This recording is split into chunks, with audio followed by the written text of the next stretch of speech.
Leading a virtual team is complex work. Know what else is tough? Being led by a virtual manager. You have to understand the people you're leading, but how do you get the facts you need to hear and not just the story you want to hear? Here are a few ideas. Number one, check your communication style. People can interpret you differently in a virtual team setting than in real life. Leaders have to make their team members feel comfortable enough to open up. Number two, call people out. It can be easy for some people to sink into feeling invisible on a virtual team.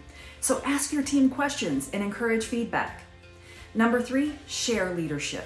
Researchers say sharing leadership builds team trust, and it can also help you get to know people's values while you're driving toward your common goals.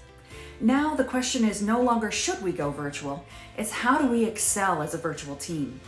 What techniques would you add? Leave a comment and let's compare notes.